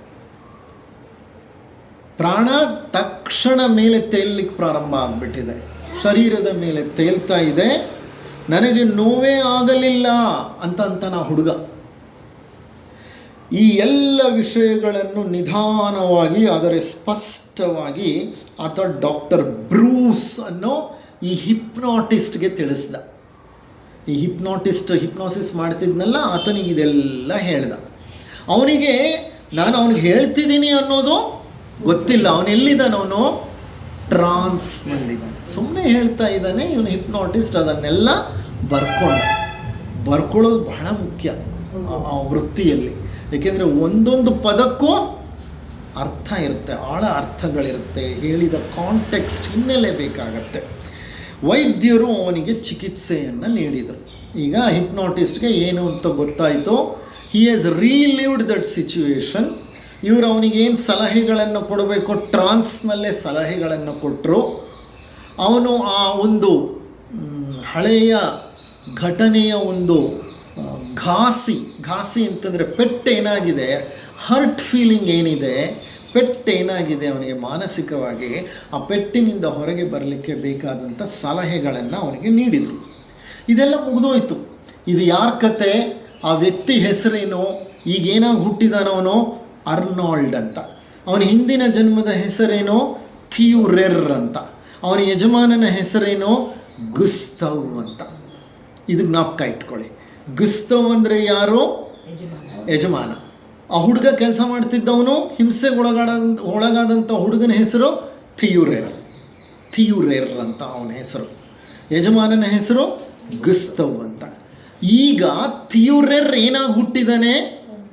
ಅರ್ನಾಲ್ಡ್ ಆಗಿ ಹುಟ್ಟಿದ್ದಾನೆ. ಅರ್ನಾಲ್ಡ್ನ ಹಿಂದಿನ ಜನ್ಮ. ಈಗ ಬಂದಿದ್ದಾನೆ, ಸಂಮೋಹನ ಚಿಕಿತ್ಸೆ ತಗೊಂಡಿದ್ದಾನೆ. ಅರ್ಥ ಆಯ್ತಾ? ಇದು ಸರಿಯಾಗಿ ಅರ್ಥ ಆದರೆ ಮುಂದಿನ ಭಾಗ ಸುಲಭ ಆಗುತ್ತೆ. ಇರಲಿ. ಇದಾದ ಮೇಲೆ 18 ತಿಂಗಳು ಕಳೆದು ಹೋಯಿತು. ಅಂದರೆ ಹೆಚ್ಚು ಕಡಿಮೆ 1 ವರ್ಷ ಮುಗಿದು ಹೋಯಿತು. Doctor Bruce, same doctor, same hypnotist, ಅವ್ರ ಕ್ಲಿನಿಕ್ಕಿಗೆ ಒಬ್ಬ ಲಾಯರ್ ಬರ್ತಾರೆ. Is a practising lawyer, advocate ಅವರು. ಆತನ ಹೆಸರು ಸಹ ಬ್ರಿಯಾನ್ ಎಂದು. ಆತನ ಹೆಸರು ಬ್ರಿಯಾನ್ ಅಂತ. ಆತನಿಗೆ ತನ್ನ ಹಿಂದಿನ ಜೀವನದ ಅನುಭವವನ್ನು ಹೊಂದಬೇಕು ಅನ್ನೋ ಇಚ್ಛೆ ಆಗಿತ್ತು. ಹಿಂದಿನ ಜನ್ಮದಲ್ಲಿ ನಾನು ಏನಾಗಿದ್ದೆ, ಒಮ್ಮೆ ಆ ಹಿಂದಿನ ಜೀವನದ ಅನುಭವವನ್ನು ಪಡಿಬೇಕು ಅನ್ನುವಂಥ ಆಶೆ ಇತ್ತು ಅವನಿಗೆ. ಯಾಕೆ ಅಂತ ಹೇಳ್ತಾರವರು. ಆತನಿಗೆ ಸಂಮೋಹನ ಚಿಕಿತ್ಸೆಯ ಬಗ್ಗೆ ಸ್ವಲ್ಪ ವಿಷಯ ಗೊತ್ತಿತ್ತು. ಟಿ ವಿಗಳಲ್ಲಿ ಇವರ ಇಂಟರ್ವ್ಯೂಗಳನ್ನು ಕೇಳಿದ್ದ, ಸ್ವಲ್ಪ ಏನೋ ತಿಳ್ಕೊಂಡಿದ್ದ. ಬಹಳ ಯಶಸ್ವಿಯಾದ ವಕೀಲ, ವೆರಿ ಸಕ್ಸಸ್ಫುಲ್ ಲಾಯರ್ ಅವನು. ಅವನ ವೃತ್ತಿಯಲ್ಲಿ ಎಕ್ಸ್ಪರ್ಟ್ ಅವನು. ಆದರೆ ಈಗ ಕೆಲವು ದಿನಗಳಿಂದ ಅವನಿಗೆ ನಿದ್ರಾಹೀನತೆ ಬಂದಿತ್ತು. ನಿದ್ರಾಹೀನತೆ ಅಂದರೆ ಇನ್ಸಾಮ್ನಿಯಾ ಅಂದರೆ ಜಪ್ಪಯ್ಯ ಅಂದರೂ ನಿದ್ರೆ ಬರಲ್ಲ. ವಯಸ್ಸಾಗ್ತಾ ಆಗ್ತಾ ಸ್ವಲ್ಪ ಮಟ್ಟಿಗೆ ಇನ್ಸಾಮ್ನಿಯಾ ಇರುತ್ತೆ. ಆದರೆ ಈ ಪೆಥಲಾಜಿಕಲ್ ಅಂತಂದರೆ ಕೆಲವು ರೋಗಗಳಿಂದ, ಕೆಲವು ಸಮಸ್ಯೆಗಳಿಂದ, ಮಾನಸಿಕ ಸಮಸ್ಯೆಗಳಿಂದಲೂ ನಿದ್ರಾಹೀನತೆ ಬರುತ್ತೆ. ಇವನಿಗೆ ನಿದ್ರಾಹೀನತೆ ಅಂಟ್ಕೊಂಡಿತ್ತು. ಅಲ್ಲದೆ ಅವನಿಗೆ ಮನಸ್ಸಿನಲ್ಲಿ ಒಂದು ಗಿಲ್ಟ್ ಫೀಲಿಂಗ್ ಇತ್ತು. ಏನು ಗಿಲ್ಟ್ ಫೀಲಿಂಗ್ ಅಂದರೆ ಅಪರಾಧಿ ಮನೋಭಾವ. ನಾನೇನೋ ತಪ್ಪು ಮಾಡಿದ್ದೀನಿ ಅನ್ನುವಂತಹ ಭಾವ. ಏನು ತಪ್ಪು ಮಾಡಿದ್ದಾನೆ ಅವನು? ಎಷ್ಟೋ ಕಕ್ಷಿದಾರರನ್ನು ಕೆಟ್ಟದಾಗಿ ನಡೆಸಿಕೊಂಡಿದ್ದ. ಅಂದರೆ ಬೈಯೋದು, ಅಗ್ರೆಷನ್ನು, ಅವ್ರ ಹತ್ರ ಇರೋ ಹಣ ಎಲ್ಲ ಕಿತ್ಕೊಳ್ಳೋದು, ಅವ್ರಿಗೆ ಹಿಂಸೆ ಕೊಡೋದು, ಬೇಕಂತ ಕೇಸ್ಗಳನ್ನು ಡಿಲೇ ಮಾಡೋದು. ಗೊತ್ತಲ್ಲ ಹೇಗೆ ಹಿಂಸೆಗಳು ಕೊಡ್ತಾರೆ ಎಷ್ಟೋ ಸಂದರ್ಭಗಳಲ್ಲಿ ಲಾಯರ್ಗಳು ಅಂತ ನಿಮಗೆ ಗೊತ್ತಿದೆ. ಅವನು ಬಹಳ ಯಾಮಾರಿಸಿದ್ದ, ಅವ್ರನ್ನೆಲ್ಲ ದುರುಪಯೋಗ ಪಡಿಸ್ಕೊಂಡಿದ್ದ. ಆ ಪಾಪ ಪ್ರಜ್ಞೆ ಅವನನ್ನು ಕಾಡ್ತಾ ಇತ್ತು. ನೋಡಿ, ಕರ್ಮ ಅನ್ನೋದಿದೆ. ಕರ್ಮ ನಾವೇನು ಮಾಡಿರ್ತೀವೋ ಅದನ್ನು ನಾವು ಅದಿರುತ್ತೆ ಒಳಗೆ. ಆ ಪಾಪ ಪ್ರಜ್ಞೆ, ಅಪರಾಧಿ ಮನೋಭಾವ, ಪಾಪ ಪ್ರಜ್ಞೆ ಒಳಗಡೆ ತುಂಬಿಕೊಂಡಿರುತ್ತೆ. ಒಂದು ಹಂತದಲ್ಲಿ ಅದು ಮೇಲೆದ್ದಾಗ ಅದರಿಂದ ತುಂಬ ಸಮಸ್ಯೆಗೀಡಾಗ್ತೀವಿ ನಾವು. ಇವನು ಅಂತಹ ಸಮಸ್ಯೆಯಿಂದ ನರಳ್ತಾ ಇದ್ದ. ಅವನನ್ನು ಕೇಳಿದ್ರು ಡಾಕ್ಟರ್ ಬ್ರೂಸ್, ನಿಮ್ಮ ಹವ್ಯಾಸಗಳೇನು ಅಂತ. ಏನಾದರೂ ಹ್ಯಾಬಿಟ್ಸ್ ಇಟ್ಕೊಂಡಿದ್ದೀರಾ? ನಿಮ್ಮ ಅಭ್ಯಾಸಗಳೇನು ಅಂತ ಆತ ಹೇಳ್ತಾನೆ, ನಾನು ಕೈಯಿಂದ ಮಾಡಲ್ಪಟ್ಟ ಚಿನ್ನ ಮತ್ತು ಬೆಳ್ಳಿ ಸಾಮಗ್ರಿಗಳನ್ನು ಸಂಗ್ರಹಿಸ್ತಾ ಇರ್ತೇನೆ. ನನಗೆ ಕೈಯಿಂದ ಮಾಡಲ್ಪಟ್ಟಿರೋ ಚಿನ್ನ, ಬೆಳ್ಳಿ ಆಭರಣಗಳು, ಸಲಕರಣೆಗಳು ಎಲ್ಲ ಇರ್ತವಲ್ಲ, ಅದು ನಂಗೆ ತುಂಬ ಇಷ್ಟ. ನಾನು ಅದನ್ನು ಕಲೆಕ್ಟ್ ಮಾಡ್ತೇನೆ. ಐ ಹ್ಯಾವ್ ಎ ಕಲೆಕ್ಷನ್, ಚಿನ್ನ ಬೆಳ್ಳಿ ಸಾಮಗ್ರಿಗಳು. ಅದೇ ನನ್ನ ಹವ್ಯಾಸ ಅಂತ ಹೇಳಿದ.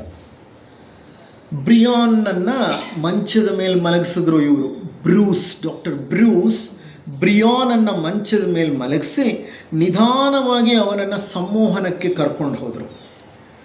ಡಾಕ್ಟರ್ ಬ್ರೂಸ್ ಹಲವು ಪ್ರಶ್ನೆಗಳನ್ನು ಹಿತವಾಗಿ ಕೇಳ್ತಾ ಆತನನ್ನು ಗತಕಾಲದ ಒಂದು ಜನ್ಮಕ್ಕೆ ಕರೆದುಕೊಂಡು ಹೋದರು.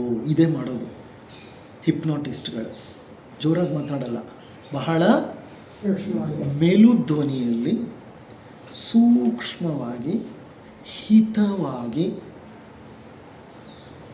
ಬಹಳ ಸ್ವರಬದ್ಧವಾಗಿ ಕೆಲವು ಸೂಚನೆಗಳನ್ನು ನೀಡ್ತಾ ಪ್ರಜ್ಞೆಯನ್ನು ಆಳಕ್ಕೆ ಇಳಿಸ್ಬಿಡ್ತಾರೆ ಅವರು.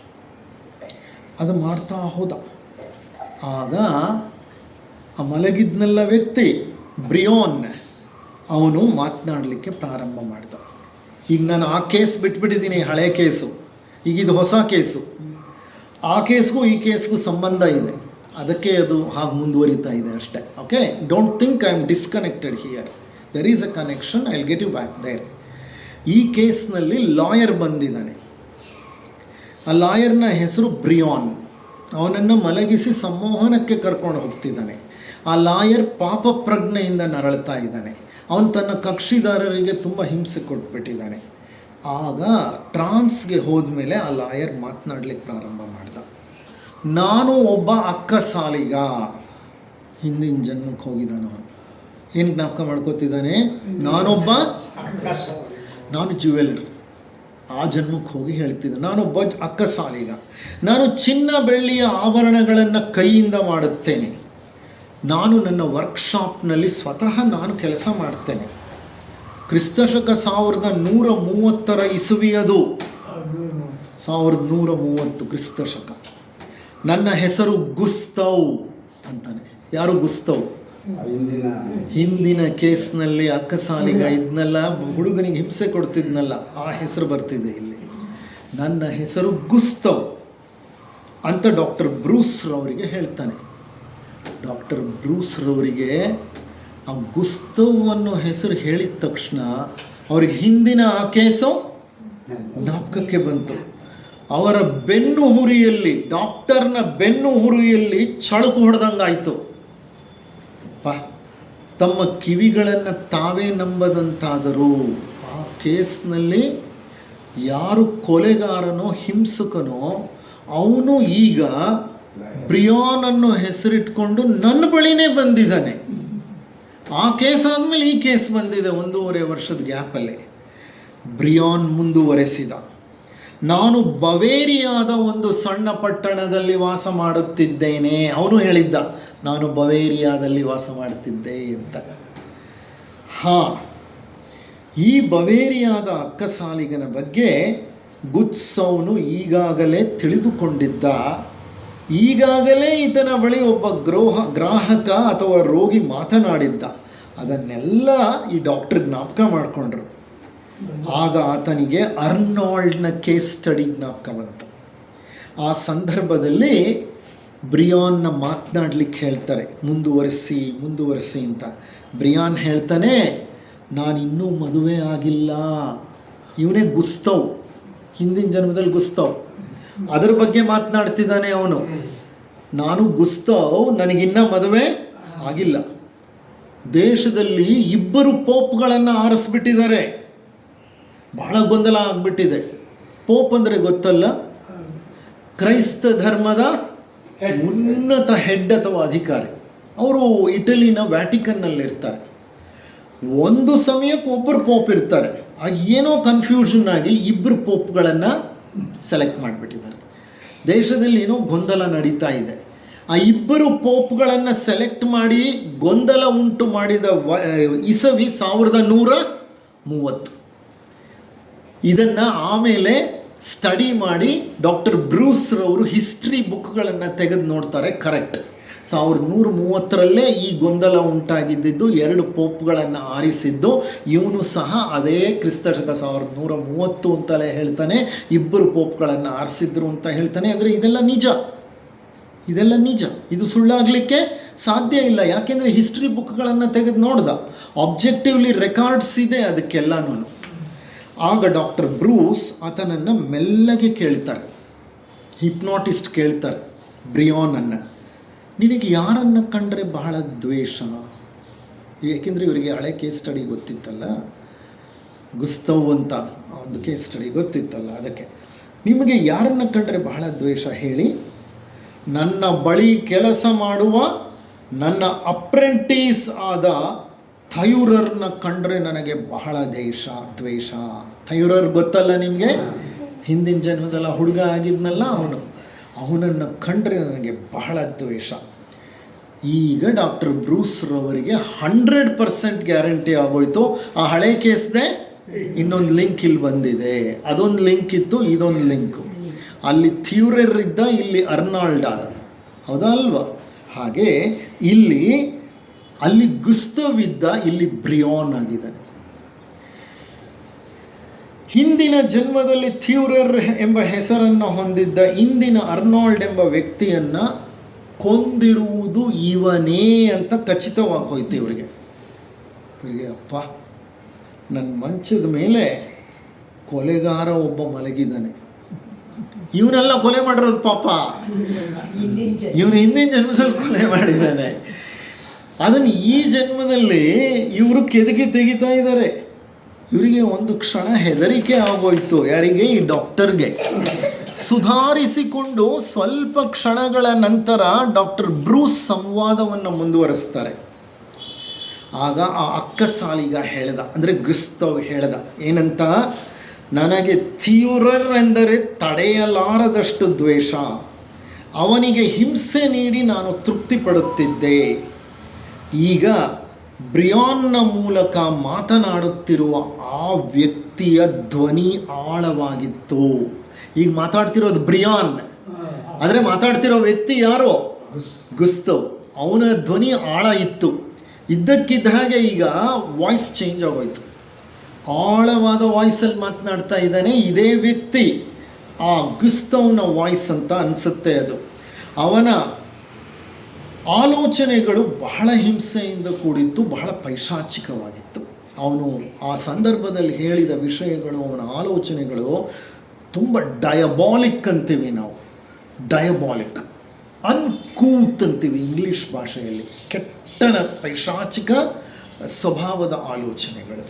ನನ್ನ ಚಿನ್ನಾಭರಣಗಳ ವ್ಯಾಪಾರ ಚೆನ್ನಾಗಿ ನಡೆಯುತ್ತಿದೆ, ಅದಕ್ಕೆ ಕಾರಣ ನನ್ನ ಕೌಶಲ್ಯ. ಆ ಹುಡುಗ ಅಂದರೆ ಯಾರೋ? ಥ್ಯೂರರ್. ಅವನೊಬ್ಬ ನಿಷ್ಪ್ರಯೋಜಕ, ಅವನಿಂದ ಏನೂ ಆಗುವುದಿಲ್ಲ. ಅವನು ಯಾವಾಗಲೂ ಆ ಸೊಗಸಾಗಿರುವ ಯುವತಿ ಇದ್ಲಲ್ಲ ಕ್ಲೊಥಿಲ್ಡೆಯ ಬಗ್ಗೆ ಯೋಚಿಸುತ್ತಿರುತ್ತಾನೆ. ಆಕೆ ಮಹಾಶ್ರೀಮಂತ ವ್ಯಕ್ತಿಯ ಮಗಳು. ಈ ನನ್ನ ನಿಷ್ಪ್ರಯೋಜಕ ಬಾಲಕ ಆಕೆಗೆ ತನ್ನಲ್ಲಿ ಅನುರಾಗವಿದೆ ಎಂದು ತಿಳಿದಿದ್ದಾನೆ. ಅವನೊಬ್ಬ ಮೂರ್ಖ. ಅಂತಹ ಶ್ರೀಮಂತ ಮಹಿಳೆ ಇಷ್ಟು ಸಾಧಾರಣವಾದ ಹುಡುಗನನ್ನು ಹೇಗೆ ಇಷ್ಟಪಡಲು ಸಾಧ್ಯ? ಇರಲಿ, ಈ ಹುಡುಗ ನನ್ನ ಸೊತ್ತು. ಕ್ಲೋಥಿಲ್ಡೆಯೇ ಆ ಹುಡುಗನನ್ನು ಮನೆಗೆ ಕಳುಹಿಸಿಕೊಡಿ, ರಿಪೇರಿ ಕೆಲಸ ಇದೆ ಎಂದು ಕೇಳುತ್ತಾಳಲ್ಲ. ನನ್ನನ್ನು ಮನೆಗೆ ಕರೀಲಿಲ್ವಲ್ಲ, ಈ ನಿಷ್ಪ್ರಯೋಜಕ ಹುಡುಗನನ್ನು ಕರೀತಾಳಲ್ಲ.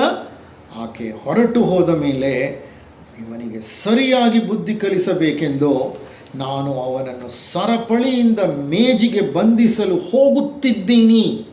ಆದರೆ ಅವನು ಮೊಟ್ಟ ಮೊದಲ ಬಾರಿಗೆ ನನ್ನನ್ನು ವಿರೋಧಿಸಿ ನನ್ನನ್ನು ಹೊಡೆಯಲು ಕೈಯಲ್ಲಿ ಸಲಕರಣೆಯನ್ನು ಹಿಡಿದಿದ್ದಾನೆ. ನನ್ನ ಕುತ್ತಿಗೆಯನ್ನು ಹಿಸುಕಲು ಯತ್ನಿಸುತ್ತಿದ್ದಾನೆ. ನನ್ನನ್ನು ಕೆಳಗೆ ಬೀಳಿಸಲು ಯತ್ನಿಸಿದ ನಂತರ ನಾವಿಬ್ಬರು ಕೆಳಗೆ ಬಿದ್ದಿದ್ದೇವೆ. ಆದರೆ ಅವನು ನನ್ನ ಕುತ್ತಿಗೆಗೆ ಪಟ್ಟು ಹಾಕಿದ ತಕ್ಷಣ ಇನ್ನೂ ನನಗೆ ತಡೆಯಲು ಸಾಧ್ಯವಾಗಲಿಲ್ಲ. ಕೋಪದಿಂದ ಅವನನ್ನು ಗೋಡೆಗೆ ನೂಕಿ ನನ್ನ ಚಾಕುವನ್ನು ಕೈಯಲ್ಲಿ ಹಿಡಿದು ಅವನ ಹೊಟ್ಟೆಗೆ ಇರಿದು ಬಿಟ್ಟೆ. ಇರಿದೆ ಅಂತ ಹೇಳಿ ಸುಮ್ಮನೆ ನಿದ್ರೆ ಹೋದಂಗೆ ಬಿದ್ದೋದ. ಅಂದರೆ this instance was there in the subconscious. ಈ ಘಟನೆ ಅವನ ಸಬ್ಕಾನ್ಷಿಯಸ್ನಲ್ಲಿ ಅಡಗಿತ್ತು. ಅವನ ಹಲವು ಸಮಸ್ಯೆಗಳಿಗೆ ಇದೇ ಕಾರಣವಾಗಿತ್ತು. ಈ ಸಮಸ್ಯೆಯಿಂದಲೇ ಅವನಲ್ಲಿ ಈಗಲೂ ಆ ಪೀಡಕ ಪ್ರವೃತ್ತಿ ಮುಂದುವರಿತಿದೆ. ಅವನ ಹತ್ರ ಬರೋ ಕಕ್ಷಿದಾರರನ್ನೆಲ್ಲ ಅವನೇನು ಮಾಡ್ತಾನೆ? ಹಿಂಸೆ ಮಾಡ್ತಾನೆ, ಪೀಡಿಸ್ತಾನೆ. ಅದಿನ್ನೂ ಕಂಟಿನ್ಯೂ ಆಗ್ತಾ ಇದೆ ಆ ಹಂತದಲ್ಲಿ. ಒಂದೇ ಘಟನೆಯನ್ನು ಇಬ್ಬರು ವ್ಯಕ್ತಿಗಳು ಸಂಮೋಹನಕ್ಕೆ ಒಳಗಾದಾಗ ಹೇಳಿದ್ದಾರೆ. ಒಬ್ಬ ವ್ಯಕ್ತಿ ಕೊಲೆಯಾದವನು, ಇನ್ನೊಬ್ಬ ವ್ಯಕ್ತಿ ಕೊಲೆ ಮಾಡಿದವನು. ಒಬ್ಬ ಹಿಂಸೆಯನ್ನು ಅನುಭವಿಸಿದವನು, ಇನ್ನೊಬ್ಬ ಹಿಂಸೆಯನ್ನು ನೀಡಿದವನು ಅಥವಾ ಕೊಟ್ಟವನು. ಈ ವಿವರಿಸಿದ ಘಟನೆಯಲ್ಲಿ 100% ಸಾಮ್ಯತೆ ಇದೆ. 100% ಇಬ್ಬರು ಹೇಳಿರೋದು ಪರ್ಫೆಕ್ಟ್ ಆಗಿದೆ.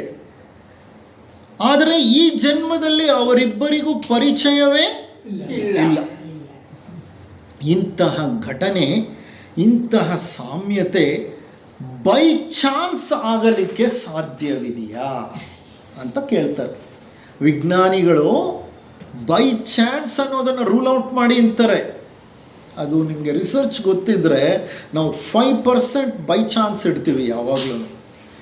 If it is a true occurrence more than 95%, we consider it is significant. 100ಕ್ಕೆ 95ಕ್ಕಿಂತ ಹೆಚ್ಚು ಸಾಮ್ಯತೆ ಇದ್ದರೆ ಮಾತ್ರ ನಾವು ಅದನ್ನು ಸತ್ಯಕ್ಕೆ ಹತ್ತಿರ ಅಂತ ನಂಬ್ತೇವೆ ವಿಜ್ಞಾನಿಗಳು. 5% ಚಾನ್ಸ್ ಒಪ್ಕೋತೇವೆ, 5%ಗಿಂತ ಜಾಸ್ತಿ ಚಾನ್ಸ್ನ ಕೊಡಲ್ಲ. ಅಕಸ್ಮಾತ್ 90% ಇಟ್ ಈಸ್ ಟ್ರುತ್ ಅಂತ ಅಂದರೆ ಸೈನ್ಸ್ ಪ್ರಕಾರ ಅದು ಟ್ರುತ್ ಅಲ್ಲ. ಸೈನ್ಸ್ ಪ್ರಕಾರ ಯಾವುದೇ ಆಗಲಿ ಟ್ರುತ್ ಆಗಬೇಕಂದ್ರೆ 100 ಬಾರಿ ನಾನು ಪ್ರಯೋಗ ಮಾಡಿದ್ರೆ ಸೇಮ್ ರಿಸಲ್ಟ್ ಎಷ್ಟು ಬಾರಿ ಬರಬೇಕು? 95 ಆರ್ ಮೋರ್ ಟೈಮ್ಸ್ ಬರಬೇಕು. 95 ಟೈಮ್ಸ್ಗಿಂತ ಕಡಿಮೆ ರಿಸಲ್ಟ್ ಅದೇ ಬಂದರೆ ಅದು ಬೈ ಚಾನ್ಸ್ ಅಂತ. ವಿಜ್ಞಾನ ಬೈ ಚಾನ್ಸ್ನ ರೂಲ್ ಔಟ್ ಮಾಡುತ್ತೆ. ಓಕೆ, ಇಷ್ಟು 100% ಸಾಮ್ಯತೆ ಇದೆ ಅನ್ನೋದಾದರೆ ಇದು ಬೈ ಚಾನ್ಸ್ ಆಗಲಿಕ್ಕೆ ಸಾಧ್ಯ ಇದೆಯಾ ಅಂತ ಕೇಳ್ತಿದ್ದಾರೆ ಇವರು. Doctor Bruce did not want to play God. ಅರ್ಥ ಮಾಡ್ಕೊಳ್ಳಿ, ಈ ಸೆಂಟೆನ್ಸ್ ಬಹಳ ಅರ್ಥ ಇದೆ. Doctor Bruce, hypnotist, he did not want to play God. He did not want to play God ಅಂದರೆ ಅವರು ದೇವರಾಗಲಿಕ್ಕೆ ಅಥವಾ ದೇವರ ಸ್ಥಾನದಲ್ಲಿ ಅವರು ನಿಂತ್ಕೊಳ್ಳಿಕ್ಕೆ ಇಚ್ಛೆ ಪಡಲಿಲ್ಲ. ದೇವರ ಸ್ಥಾನದಲ್ಲಿ ನಿಂತ್ಕೊಳ್ಳೋದು ಅಂದರೆ ಇಲ್ಲಿ ಅನ್ಯಾಯ ಆಗಿದೆ. ಈ ಅನ್ಯಾಯಕ್ಕೆ ಅವರೇನು ಮಾಡಬೇಕು? ಒಂದು ಪರಿಹಾರವನ್ನು ಒದಗಿಸ್ಕೊಡ್ಬೇಕು, ಅವರಿಬ್ಬರ ಪರಿಚಯ ಮಾಡಿಸ್ಕೊಡ್ಬೇಕು, ಇಲ್ಲ ಅವರಿಬ್ಬರ ನಡುವೆ ಏನಿದೆಯೋ ಅದು ಅವರಿಗೆ ಒಂದು ಸಂಪರ್ಕ ಒದಗಿಸಿಕೊಡಬೇಕು. ಅದು ಭಗವಂತನ ಕೆಲಸ. ಭಗವಂತ ಮಾಡಬೇಕು ಅದನ್ನು, ಸಂಪರ್ಕಗಳನ್ನು, ನಾವಲ್ಲ. ಅದಕ್ಕೆ ಅವ್ರು ಹೇಳ್ತಾರೆ, ಅವರಿಬ್ಬರೂ ಈ ಜನ್ಮದಲ್ಲಿ ಭೇಟಿಯಾಗಬೇಕೆಂದಾದರೆ ಅದು ಉನ್ನತ ಬಲದ ಸಂಕಲ್ಪದಿಂದಾಗಲಿ. ಇದುವರೆಗೂ ಭೇಟಿ ಆಗಿಲ್ಲ ಅವರಿಬ್ಬರು, ಒಬ್ರಿಗೊಬ್ಬರು ಪರಿಚಯ ಇಲ್ಲ. ಈಗ ಅರ್ಥ ಆಯ್ತಾ? ಈಗ ಆ ವ್ಯಕ್ತಿಯ ಹೆಸರು ಬ್ರಿಯಾನ್. ಯಾರೋ? Gustav has become Brian, Theurer has become Arnold. ಈಗ ಇಬ್ಬರು ವ್ಯಕ್ತಿಗಳು ಅಲ್ಲೇ ವಾಸ ಮಾಡ್ತಿದ್ದಾರೆ, ಬವೇರಿಯಾ ಹತ್ರಲ್ಲೇ ವಾಸ ಮಾಡ್ತಿದ್ದಾರೆ. ಇಬ್ಬರಿಗೂ ಪರಿಚಯ ಇಲ್ಲ. ಈ ಡಾಕ್ಟರ್ ಪರಿಚಯ ಮಾಡಿಕೊಟ್ಬಿಡ್ಬೋದು, ಆದರೆ ಡಾಕ್ಟರ್ ಹೇಳ್ತಾರೆ I don't want to play God. ಭಗವಂತನ ಇಚ್ಛೆ ಇದ್ದರೆ ಅವರಿಬ್ಬರು ಭೇಟಿ ಆಗಲಿ, ಮೀಟ್ ಆಗಲಿ, ಸಂಪರ್ಕ ಆಗಲಿ. ನಾನು ಆ ಕೆಲಸ ಮಾಡಲ್ಲ. These are ethics. ಇದು ನೈತಿಕತೆ, ಧಾರ್ಮಿಕತೆ, ವೃತ್ತಿ ನೈತಿಕತೆ, ವೃತ್ತಿಪರ ನೈತಿಕತೆ ಅಂತ ಹೇಳ್ತೇವೆ, ಪ್ರೊಫೆಷನಲ್ ಎಥಿಕ್ಸ್. ನಾನು ಆ ಕೆಲಸ ಮಾಡೋದಿಲ್ಲ. ಈ ವಿಷಯವನ್ನು ನಾನು ಬಹಿರಂಗಪಡಿಸುವ ಹಾಗಿಲ್ಲ. ನಾನು ಇದನ್ನು ಬಹಿರಂಗಪಡಿಸೋದಿಲ್ಲ, ಎಲ್ಲೂ ಇದನ್ನು ಹೊರಗೆ ತರಲ್ಲ. ನಾನು ಇವರಿಬ್ಬರನ್ನು ಒಟ್ಟಾಗಿ ಸೇರಿಸಿ ಪರಿಚಯಿಸಲು ಬಾರದು ಎಂದು ಅವರು ತೀರ್ಮಾನ ಮಾಡಿದರು. ಅರ್ನಾಲ್ಡ್, ಆ ಹುಡುಗ ಇದ್ನಲ್ಲ, ಈಗ ಅರ್ನಾಲ್ಡ್ ಆಗಿದ್ದಾನಲ್ಲ, ಹಿಂದೆ ಸಂಮೋಹನಕ್ಕೆ ಒಳಗಾದಾಗ ಹೇಳಿದ್ದ. ಕ್ಲೋತಿಲ್ಡೆ ಈಗ ಅವನ ಸಿಸ್ಟರ್ ಇನ್ ಲಾ ಆಗಿದ್ಲು.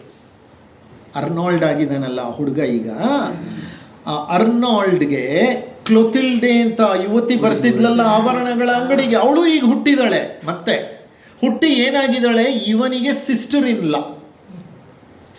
ಇನ್ ಲಾ ಆಗಿದ್ದಾಳೆ. ಇವನಿಗೂ ಆಕೆಗೂ ಉತ್ತಮ ಸಂಬಂಧವಿತ್ತು. ಅರ್ನಾಲ್ಡ್ಗೆ ಈ ಪ್ರಶ್ನೆ ಹಾಕಿದರು ಯಾರು? ಡಾಕ್ಟ್ರು. ಮತ್ತೆ ಒಂದ್ಸಲಿ ಅರ್ನಾಲ್ಡ್ ಬಂದಾಗ, ಅರ್ನಾಲ್ಡ್ ಮತ್ತೆ ರಿವ್ಯೂಗೆ ಬಂದಾಗ, ಇದೆಲ್ಲ ಆದಮೇಲೆ ಮತ್ತೆ ಬಂದಿದ್ದ ಅರ್ನಾಲ್ಡ್. ಆಗ ಅರ್ನಾಲ್ಡ್ನ ಸಂಮೋಹನಕ್ಕೆ ಕರ್ಕೊಂಡು ಹೋಗಿ ಗುಸ್ತವ್ ಎಲ್ಲಿದ್ದಾನೆ ಅಂತ ಕೇಳಿದರು. ಗುಸ್ತವ್ ಅಂದರೆ ಯಾರು? ಅವನಿಗೆ ಹಿಂಸೆ ಕೊಟ್ಟಿದ್ನಲ್ಲ ಅವನು. ಅರ್ನಾಲ್ಡ್ಗೆ ಕೇಳಿದ್ರು ಸಂಮೋಹನಕ್ಕೆ ಕರ್ಕೊಂಡು ಹೋಗಿ, ಅಪ್ಪ ಗುಸ್ತವ್ ಎಲ್ಲಿದ್ದಾನೆ ಅಂತ. ಅವನು ಆ ಜನ್ಮಕ್ಕೆ ಹೋದ್ಮೇಲೆ ಪ್ರಜ್ಞೆಯಲ್ಲಿ. ಆಗ ಅವನು ಬಹಳ ಹೊತ್ತು ಪ್ರಯತ್ನಪಟ್ಟು ನೋಡಿ ಹೇಳ್ತಾನೆ, ಅವನು ಎಲ್ಲಿದ್ದಾನೋ ಈಗ ಈ ಜನ್ಮದಲ್ಲಿ ನನಗೆ ತಿಳಿತಾ ಇಲ್ಲ ಅಂತ ಹೇಳ್ದ. ಅದು ಹಾಗೆ ತಿಳಿದೇನೇ ಇರಲಿನಪ್ಪ, ಒಳ್ಳೆಯದು ಅಂತ ಅಂದ್ಕೊಂಡ್ರು ಡಾಕ್ಟರ್ ಬ್ರೂಸ್. ಅಲ್ಲಿಗೆ ಈ ಕೇಸ್ ಸ್ಟಡಿ ಮುಗಿಯುತ್ತೆ. ಅಂದರೆ ಇದು ಎಷ್ಟು ಸುಂದರವಾದಂಥ ಒಂದು ಕೇಸ್ ಸ್ಟಡಿ ನೋಡಿ. ಒಬ್ಬರೇ ಡಾಕ್ಟ್ರ್ ಹತ್ರ ಒಂದೇ ಘಟನೆಗೆ ಸಂಬಂಧಪಟ್ಟ ಇಬ್ಬರು ವ್ಯಕ್ತಿಗಳು, ಆ ಇಬ್ಬರು ವ್ಯಕ್ತಿಗಳ ನಡುವೆ ನಡೆದಂತಹ ಕೆಲವು ಘಟನೆಗಳು ಇಬ್ಬರೂ ಅಷ್ಟಕ್ಕಷ್ಟು 100% ಸಾಮ್ಯತೆಯಿಂದ ಆ ಘಟನೆಗಳನ್ನ ವಿವರಿಸ್ತಿದ್ದಾರೆ. ಯಾವುದೋ ಹಿಂದಿನ ಕಾಲದ ಒಂದು ಜನ್ಮಕ್ಕೆ ಹೋಗ್ತಾರೆ, ಸ್ಥಳ ಅದೇ ಹೇಳ್ತಾರೆ, ಇಸವಿ ಅದೇ ಹೇಳ್ತಾರೆ, ಹೆಸರುಗಳನ್ನು ಅದೇ ನೆನಪು ಮಾಡ್ಕೊಳ್ತಾರೆ, ನಡೆದ ಘಟನೆಯನ್ನು ಇಂಚಿಂಚು ಹಾಗೆ ವಿವರಿಸಿ ಹೇಳ್ತಾರೆ. ಎರಡು ಬೇರೆ ಬೇರೆ ಸಂದರ್ಭಗಳಲ್ಲಿ ಅವರಿಬ್ಬರಿಗೂ ಪರಿಚಯನೂ ಇಲ್ಲ. ಈ ಕೇಸನ್ನು ಮುಂದೆ ಡಾಕ್ಟರ್ ಇಯಾನ್ ಸ್ಟೀವನ್ಸನ್ ಅಂತ ನಾನು ಹೇಳಿದ್ದೆ ಹಿಂದೆ, ಸೈಕಿಯಾಟ್ರಿಸ್ಟ್, ಅವರು ಪುನರ್ಜನ್ಮದ ಬಗ್ಗೆ ಸಾಕಷ್ಟು ಸಂಶೋಧನೆಗಳನ್ನು ಮಾಡಿದ್ದಾರೆ. ಅವರು ಈ ಕೇಸನ್ನ ತಗೊಂಡು ಸ್ಟಡಿ ಮಾಡ್ತಾರೆ. ಸ್ಟಡಿ ಮಾಡಾದಮೇಲೆ ಅವರೊಂದು ಕಡೆ ಸ್ಟೇಟ್ಮೆಂಟ್ ಕೊಡ್ತಾರೆ. This is a hard evidence this is very close to hard evidence for reincarnation. ಪುನರ್ಜನ್ಮಕ್ಕೆ ಬಹಳ ಬಹಳ ಸಮರ್ಪಕವಾದ, ವಿಜ್ಞಾನಕ್ಕೆ ಹತ್ತಿರವಾದ ಒಂದು ಸಾಕ್ಷ್ಯ. ಇದನ್ನು ಅಲ್ಲಗೆಳೆಯಲಿಕ್ಕೆ ಸುಲಭವಾಗಿ ಸಾಧ್ಯವಿಲ್ಲ. ನೋಡಿ, ಈ ಕೇಸ್ ನಡೆದಿರೋದು ಅಮೇರಿಕಲ್ಲಿ. ಹಿಂದೆ ನಾನೊಂದು ಶ್ರೀಲಂಕಾದಲ್ಲಿ ನಡೆದ ಕೇಸನ್ನು ನಿಮಗೆ ತಿಳಿಸಿ ಹೇಳಿದ್ದೆ. ಒಂದು ಟಿಬೆಟ್ನಲ್ಲಿ ನಡೆದ ಕೇಸನ್ನು ಹಿಂದೆ ಒಮ್ಮೆ ತಗೊಂಡಿದ್ವಿ. ಭಾರತ ದೇಶದಲ್ಲಿ ನಡೆದ ಕೇಸನ್ನ ತಗೊಂಡಿದ್ವಿ, ಹೌದಾ ಅಲ್ವಾ? ಮತ್ತು ಅದರಲ್ಲಿ ಟರ್ಕಿ ದೇಶದಲ್ಲಿ ನಡೆದ ಒಂದು ಘಟನೆ, ಮುಸಲ್ಮಾನರು ವಾಸ ಮಾಡೋ ದೇಶ, ಹೆಚ್ಚಾಗಿ ಮುಸಲ್ಮಾನರಿದ್ದಾರೆ, ಅಲ್ಲಿ ನಡೆದ ಒಂದು ಘಟನೆಯನ್ನು ತಗೊಂಡು ಒಂದು ಕೇಸ್ ಸ್ಟಡಿ ನಿಮ್ಮ ಮುಂದೆ ಇಟ್ಟಿದ್ದೆ. ಮುಂದಿನ ಒಂದು ಸಂಚಿಕೆಯಲ್ಲಿ ಬರ್ಮಾ, ಮಯನ್ಮಾರ್ ಅಂತ ನಾವೇನು ಕರಿತೀವಿ ಈಗ, ಅಲ್ಲಿ ನಡೆದ ಒಂದು ಘಟನೆಯನ್ನು ಒಂದು ವಿವರಣೆಗೆ ತಗೊಳ್ಳೋಣ. ಅದಾದ ಮೇಲೆ ಪ್ರಾಬಬ್ಲಿ ಪುನರ್ಜನ್ಮಕ್ಕೆ ಸಂಬಂಧಪಟ್ಟ ನಿದರ್ಶನಗಳು ಅನ್ನುವಂಥ ಈ ಸರಣಿ ಶೀರ್ಷಿಕೆಯನ್ನು ಮುಂದಿನ ಹಂತದಲ್ಲಿ ನಾನು ಇನ್ನೂ ಬೇಕಾದಷ್ಟಿದೆ. ನನ್ನ ಹತ್ರ ಸುಮಾರು 4-5 ಪುಸ್ತಕಗಳಿದೆ ಪುನರ್ಜನ್ಮಕ್ಕೆ ಸಂಬಂಧಪಟ್ಟ ಹಾಗೆ, ವೈಜ್ಞಾನಿಕ ಗ್ರಂಥಗಳು. ಇರಲಿ, ಅಷ್ಟು ಅವಶ್ಯಕತೆ ಇಲ್ಲ. ಆದರೆ ಇದೆಲ್ಲ ನಿದರ್ಶನಗಳು ನಮಗೇನು ತಿಳಿಸುತ್ತೆ ಅಂದರೆ, ಪುನರ್ಜನ್ಮವನ್ನು ತಳ್ಳಿ ಹಾಕಲು ಸಾಧ್ಯವಿಲ್ಲ. ನಮ್ಮ ಹಿಂದೂ ಮತದ ಪುನರ್ಜನ್ಮ ಸಿದ್ಧಾಂತ ಖಂಡಿತವಾಗಿಯೂ ಸತ್ಯವಿರಬಹುದು ಅಂತ ಹೇಳಬಹುದು. ಮತ್ತು ನಿಮಗೆ ಈ ಎಲ್ಲ ಘಟನೆಗಳನ್ನು ಓದಿದ ಮೇಲೆ ಸತ್ಯ ಅಂತ ಅನಿಸಿದರೆ ಅದನ್ನು ನಂಬೋದರಲ್ಲಿ ತಪ್ಪೇನೂ ಇಲ್ಲ.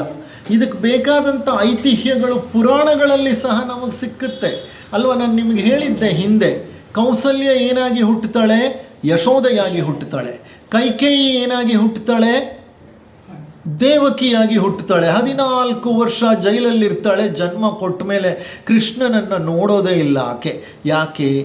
ಕೈಕೇಯಿಯಾಗಿ 14 ವರ್ಷ ಶ್ರೀರಾಮಚಂದ್ರನನ್ನು ತಾಯಿಯಿಂದ ಏನು ಮಾಡಿದ್ಲು? ಬೇರ್ಪಡಿಸಿದ್ಲು. ಇಲ್ಲಿ ಅನುಭವಿಸಿದ್ಲು ಆ ಕರ್ಮವನ್ನು. ಅದೇ ಕೈಕೇಯಿ ಇಲ್ಲಿ ದೇವಕಿಯಾಗಿ ಹುಟ್ಟಿದ್ಲು. ಅದೇ ಕೌಸಲ್ಯ 14 ವರ್ಷ ಪುತ್ರನ ಒಂದು ಮಮತೆಯನ್ನು, ವಾತ್ಸಲ್ಯವನ್ನು, ಪ್ರೀತಿಯನ್ನು ಕಳ್ಕೊಂಡಿದ್ಲಲ್ಲ, ಆಕೆ ಯಶೋದೆಯಾಗಿ ಇಲ್ಲಿ ಅದನ್ನು ಪಡ್ಕೊಂಡ್ಲು ಪುನಃ. ಇದು ಪುನರ್ಜನ್ಮಕ್ಕೆ ಬೇಕಾದ ನಿದರ್ಶನವೇ ಹೌದು, ಹೌದಾ ಅಲ್ವಾ? ಪುರಾಣಗಳಲ್ಲಿ ಇಂಥ ಬಹಳ ಐತಿಹ್ಯಗಳು ಸಿಕ್ಕತ್ತೆ. ಇರಲಿ, ಪೂತನಿ ಸಹ ಪುನರ್ಜನ್ಮದ ಒಂದು Vidura correct, I have heard of it. Vidura ಯಮಧರ್ಮರಾಜನ ಒಂದು ಅಂಶನ ಇದೆ ಪುರಾಣದಲ್ಲಿ. ಇಲ್ಲಿಗೆ ಇದನ್ನು ಮುಕ್ತಾಯ ಮಾಡೋಣ. ಮಂಗಳವಾರ